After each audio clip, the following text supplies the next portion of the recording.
Great, thank you very much. So I'll start off quickly so everyone has a chance to get some coffee in the break before we run out. You probably want this one. This one here? Okay, great. So I'll start. The objectives of this project. As everyone knows, the increased gas production resulting from hydraulic fracturing technology has been accompanied by some serious environmental concerns.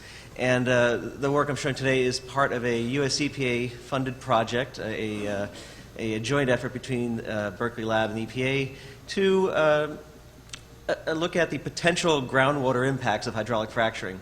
So the question we're trying to answer is, well, what if fast permeable pathways are created by hydraulic fracturing operations? Can these pathways allow hydrocarbons or reservoir fluids to escape into the overlying aquifers? Now, the first question you have to answer is, well, can you actually create these pathways? And a larger segment of this project deals with that very question. And the four papers listed there by June Kim and Johnny Rutquist answer many of these questions, looking at coupled flow and geomechanical simulation that describes fracture propagation, fracture formation, and also the potential for fault activation during hydraulic fracturing. Now, if one of these pathways is formed, what we are now doing using a numerical simulation is simulating the gas and water transport that could occur between a shale gas reservoir and a shallower overlying groundwater aquifer. Now, early in this project, we were tasked with putting together some possible scenarios, and we essentially have two classes of scenarios that we study. One is the F cases, or fracture cases. These are would be situations where some combination of effects causes a direct fracture pathway to form from the shale to the aquifer. Our geomechanical studies indicate that this is probably a very difficult thing to do, even for shallow shales or close separations. However, we want to study this possibility to see what this worst-case scenario would look like. A similar case would be fault activation, that is fracturing into a fault and creating additional permeability. Both of these cases are very similar, so we group them together and look at this as a higher volume planar pathway between a shale reservoir and an overlying aquifer. A second set of scenarios we call the W or well cases. These seem more plausible. This is a situation where hydraulic fracturing operations intercept a preexisting well, offset well, that has some degree of deterioration or degradation in the cement around the well. Or, in parallel, a situation where hydraulic fracturing damages the cement of the production well itself. This is going to give us a lower volume, narrower pathway between a reservoir and an overlying aquifer. Now, the process of converting this into flow simulations, first we convert these scenarios into schematic representations. And each of these representations has a few common features.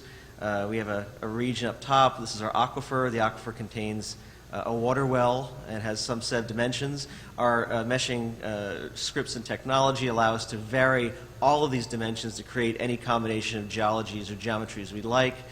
Here we only vary a few of them, which I'll describe in a second. Each of these systems also has a reservoir. The way we simulate the shale reservoirs look at essentially one stage. We have a horizontal well through the center, a single planar fracture for that stage intercepting the horizontal well. And then this particular method of using a limited one-stage stencil has been used extensively in the simulation of shale gas production and production estimation. So we're using it here again in this contaminant transport study. Now, depending on which set of scenarios you're using, there is some connecting pathway running through the intermediate overburden. That can either be a planar fracture that extends all the way from the horizontal well up to the aquifer itself and through the aquifer. Or the case of the W cases, you have a offset well some distance away from the horizontal well in the operation, and this is intersected by a fracture of some length or can penetrate the shale completely. Now we take these geometries, reducing the generating points. Here's an earlier crude example of it. These are very hard to visualize because of the number of points in 3D. But here you see shales, aquifers, an impermeable cap rock, and a connecting feature, in this case a large vertical fracture. These generating points are then fed into a tool called Meshvoro that allows us to generate full Voronoi meshes compatible with our software. These can be either regular or completely unstructured, depending on the needs and the geometries you're working with. We then have to iterate back often to evaluate the numerical viabilities meshes. It's mathematically complex to generate and test them, and especially hard to visualize them. And so through testing and iteration, we can generate completed meshes. We also have various techniques to alleviate simulation challenges. We remove unnecessary grid blocks, say impermeable zones that are far away from either reservoir and thus out of heat transfer range. We remove connections that we know will have either very low pressure differences across them or no flow. What this does is reduce meshes that could be 500,000 to 750,000 grid blocks to something more on the lines of 150 to 250,000 grid blocks. This is still in 3D and is quite complex and computationally intensive. And of course, we have to look at mesh refinement, particularly where you have steep gradients. For instance, from the fracture face into the shale, you have to start with millimeter scale increments in the mesh, increasing logarithmically as you go deeper into the shale region. So we simulate a parametric space. We're not looking to simulate one particular formation or one particular sort of time series of fracturing processes. Instead, we're going over a wide range of parameters to get a general sense of what is the envelope by which gas or liquids could move around in an unfavorable way. So we cover a range of shale permeabilities from millidarcy, excuse me, a little symbol problem there, from millidarcy, microdarcy through nanodarcy. We look at two aquifer permeabilities, Darcy scale. For the fracture cases, that connecting fracture fault can be extremely permeable, 1,000 darcies, down to maybe 1 darcy for an open fracture that's still somewhat permeable. For the well cases, we look at a wide range of cement permeabilities, everything from essentially an open hole at 1,000 darcies all the way down to microdarcy permeability or competent cement.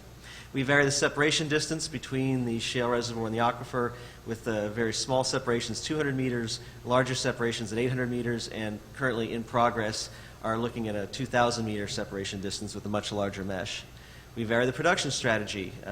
We have a water well and a shale gas well that can be producing during the flow simulation.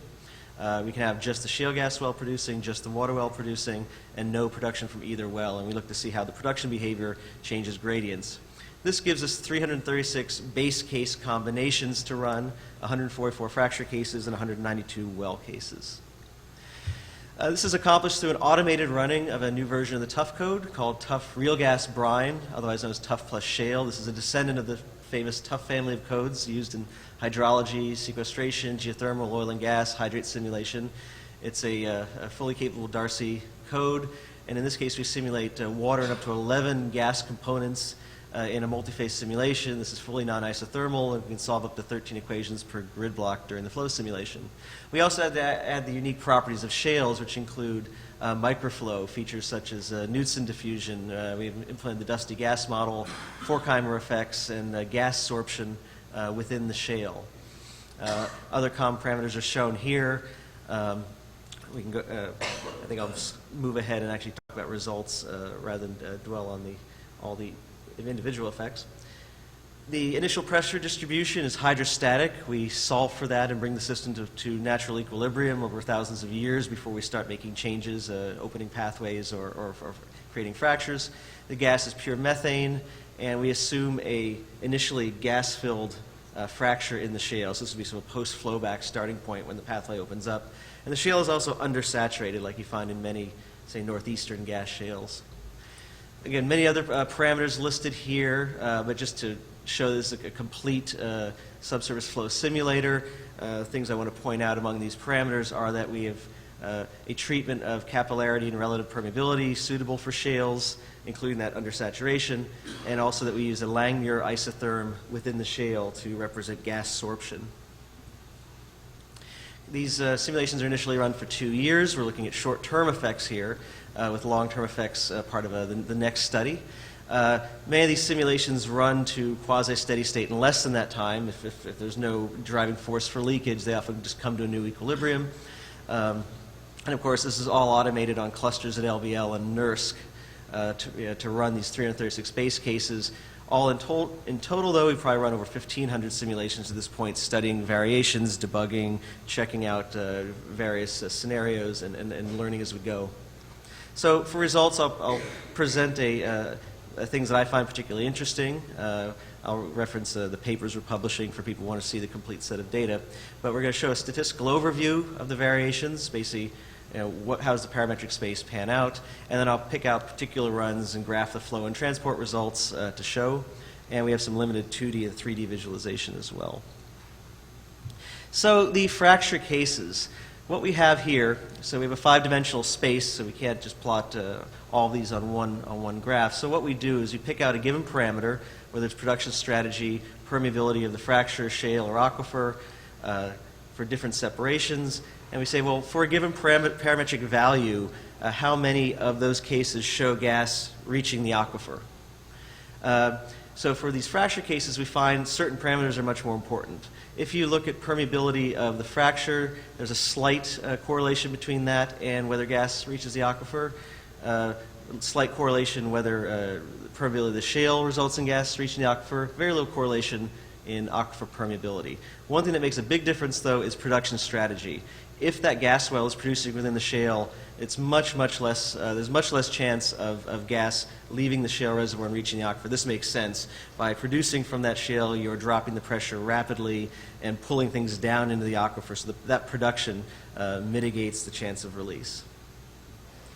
For a situation where you fractured into a permeable offset well, things are a bit more dramatic. Once again, production strategy is very important. Running that shale gas well is going to depressurize the shale and reduce potential driving forces for gas or water escape. The permeability of that well casing, sorry about that, this should be case cement. The permeability of that degraded cement is very important, but an open hole is very likely to allow gas to escape. Partially degraded cement less so, and then competent cement, you're not going to have leaks. If you go down to a larger separation, you see that mitigates this process quite a bit. Unlike last time, the shale aquifer permeabilities don't seem to have a large variation. Now let's take a look at some of these curves. Here's one example for the fracture cases. Using our base case parameters for the shale and aquifer, we vary the permeability of the penetrating fracture from very permeable to Darcy level permeability. You see in blue you have the gas leaving the shale reservoir. In red you have gas entering the aquifer. Here we have no gas entering the aquifer as both wells are producing, but gas is still entering that connecting fracture at fairly low rates.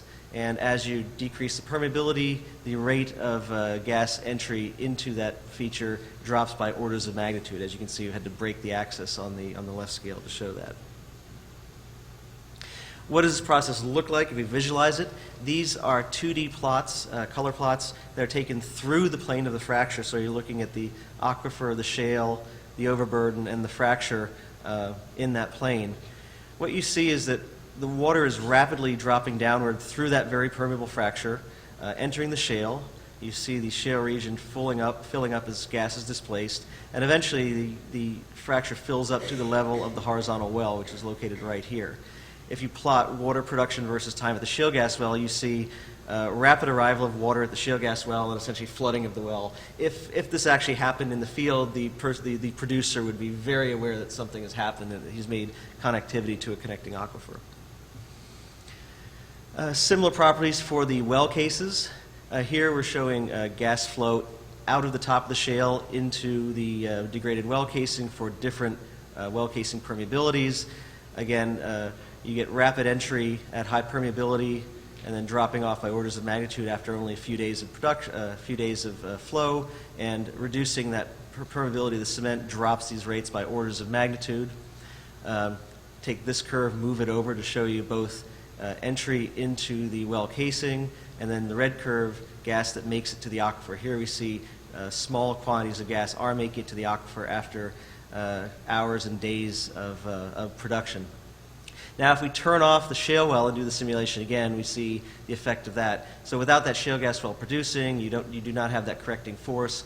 Much more gas at higher rates enters the cement, and more gas reaches the aquifer. However, in less than a day, this process is essentially shut down, everything's come to a new equilibrium essentially, and there's no strong driving force beyond buoyancy to move this gas up into the aquifer. Now, what if this reservoir was overpressured? Here's our base case, our fracture case as seen before. Gas enters the fracture, does not enter the aquifer. Now, if we had 50% overpressure in the shale, something very different happens. Much, much larger flow rate of gas into the fracture. And we now see gas entering the aquifer at significant rates as well, although this process, again, does calm down after about 10 days. However, if you go out toward the 100-day time scale, you start to see changes in the concentration of methane at that water well it's producing within the aquifer. It's 100 meters away from this feature, but this methane does work its way to the water well if you have the strong driving force to continually push gas into that aquifer. What's interesting, though, is if you look at this plot, which is flow rate of water into the fracture, out of the shale and into the aquifer, you see although both of these quantities start out as being positive, which means moving upward, eventually they both go negative. And this we see in almost every case. The water flow tends to be downward for the long term, and you end up pulling a lot of the gas that leaks out back into your shale. Why is this? And we realize, well, it's because these shales are undersaturated and have a great affinity for water. So water flows down into the shale, is imbibed into that shale, and that creates a downward driving force, even in cases where the gas is overpressured. We looked at properties of shales. We looked at the capillarity and sorption parameters within the shale. In the end, these turned out not to make a big difference. And this is actually consistent with what we know from our production simulations. Things like sorption only matter in the long term in terms of gas production, not in the short term. So what we're looking at here is leakage of gas or escape of gas. This is largely what's contained in the fractures at the initiation of the pathway. So our preliminary results, the factors that affect gas leakage. Well, first you have to create this penetrating feature. If you have a sealed-off reservoir, unless you create a fracture or unless you fracture into some connecting feature, you're not going to have transport. And this penetrating feature has to have permeability, and typically it needs to be a high permeability. Those low permeability cases showed no migration on multi-year scales. Production strategy can mitigate this, and of course the volume of gas you have in that fractured zone, that initial volume of gas, is the gas that's going to migrate. Overburden thickness matters somewhat for some cases, and permeability of shale and aquifer matter less so. Again, the producing water well versus producing gas wells can regulate this flow, even though buoyancy is always present. And this pathway has to be continuously high in permeability to drive significant material through the overburden. And none of these cases have shown persistent gas phase methane in the aquifer. All the quantities are enough that they all dissolve, and we only see parts per million changes at the wells. That said, one takeaway, we do need to be aware of fracturing near open holes or degraded wells. Some other results we picked up is that this can be very rapid for both cases. The times of breakthrough are proportional to overburden thickness, but water flow is largely downward. And as we're doing salt cases, we find that very little salt is able to escape otherwise. And this is actually consistent with what's been seen in monitoring studies, where gas is often found, but fracturing fluids and salt are not in sampling. And of course, shale-specific properties are not important in the short term. So thank you very much. And since the session is over, I'd be happy to answer questions during the break.